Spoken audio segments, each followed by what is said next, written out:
Hi everyone, welcome back to Nirja Education.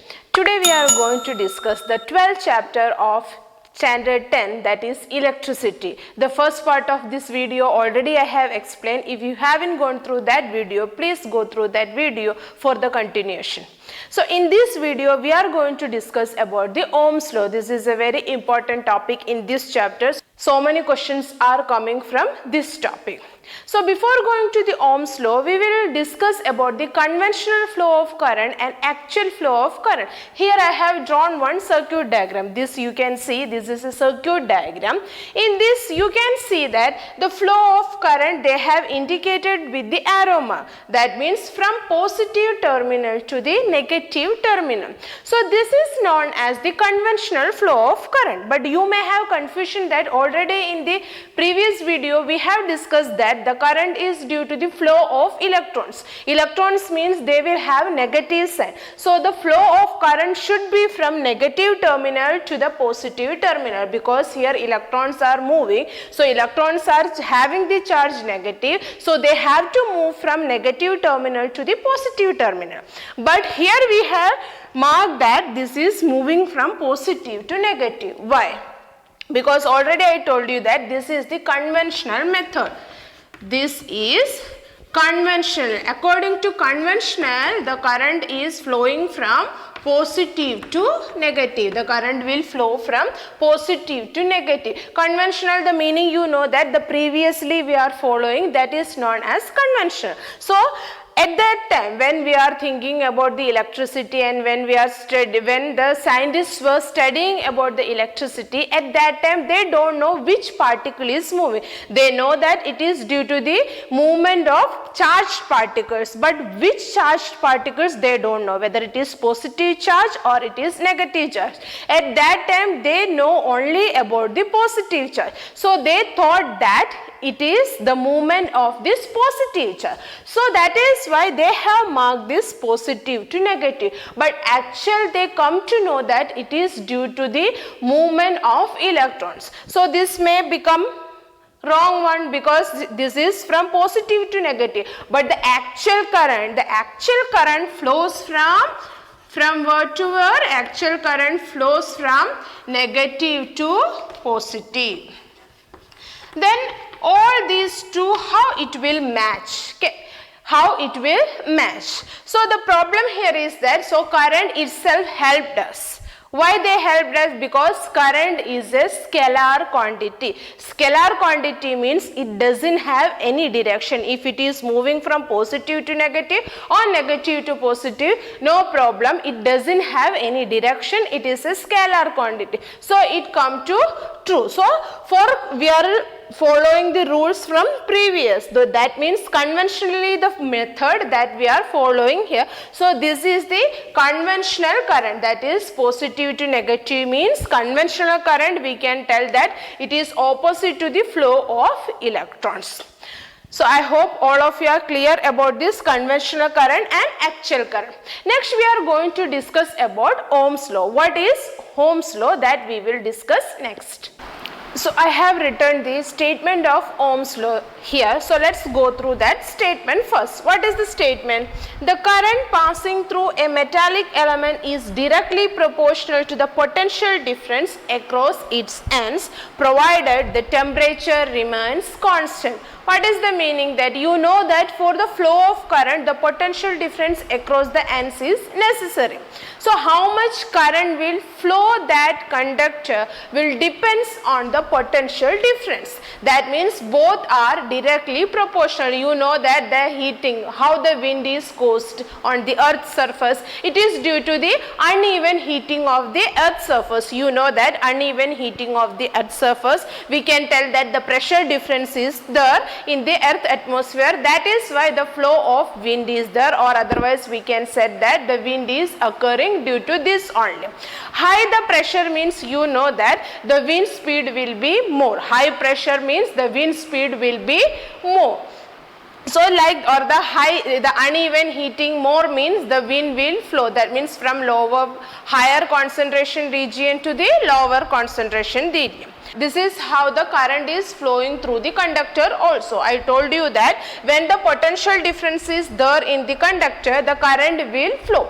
If the potential difference is more, then more current will flow through that conductor. So we can tell it as V is directly proportional to I. Otherwise, we can tell that I is proportional to V. Both are same. Mathematically, both are same. That is, V is proportional to I, or otherwise we can tell it as I is proportional to V. That means the current flowing through the conductor depends on the potential difference across the conductor. Potential difference is necessary for the flow of current. Already we have discussed everything in the previous video.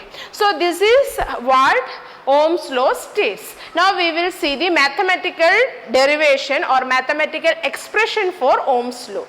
So according to Ohm's law, V is proportional to I. So you know that to remove the proportionality sign into equal to sign, we have to multiply with a constant. So we are taking the constant V is equal to IR. So what is R here? R is equal to the resistance. So about resistance we will learn in the next video. In detail we will learn in the next video. Here I am only telling that R is equal to resistance. Resist. What is the meaning of resist? Oppose. Oppose, we are using that word resist. So there will be a opposing force for the flow of electrons. How this happening, that we will discuss in our next video. So this opposing force is known as resistance, that is represented by R. So this is the mathematical expression for Ohm's law. V is equal to IR. In the statement last we have told that provided the temperature should be constant. Why we are telling that the temperature should be constant? Because you know that when the temperature and the movement of electron is directly proportional. When we are increasing temperature means the kinetic energy of the electrons will increase and they can move freely. At that time the current flowing through the conductor will not depend only on the potential difference, it will depend on the temperature also. That is why we are telling that the temperature should be constant, otherwise the current flowing through the conductor will be different. Now we are going to discuss some of the numericals related to this Ohm's law. So here I have written one question related to the Ohm's law. So we will read out this question. The potential difference between the terminals of an electric heater is 60 volt when it draws a current of 4 ampere from the source. What current will the heater draw if the potential difference is increased to 120 volts? So first we have to find the resistance of the conductor. They haven't given the resistance of the conductor, so they have given that the potential difference between the terminals of an electric heater is 60 volt. That means V is equal to 60 volt. V they have given, that is equal to 60 volt.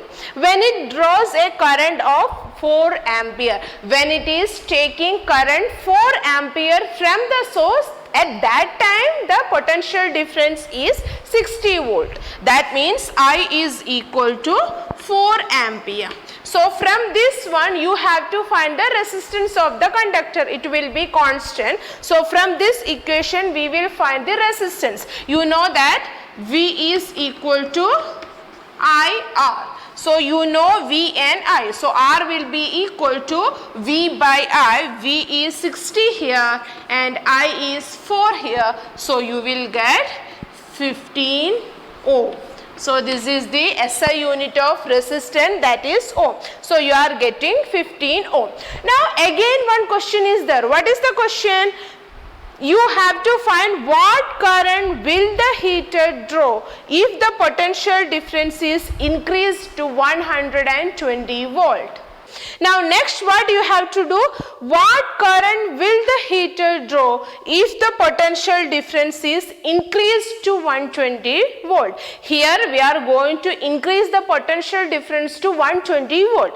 At that time, what will be the current passing through the conductor? You have to find. You know that the current is directly proportional to the potential difference. So when you are increasing potential difference means there will be a change in the current also. So we will see that one. So we have to find the I. I means V by R. It will be I will be equal to V by R. Here V is 120 and R is 50. So you will get 8 ampere. 8 ampere current will flow through the conductor. You can see that first it was 4, now it is 8. That means when we are increasing the potential difference, the current is also increasing.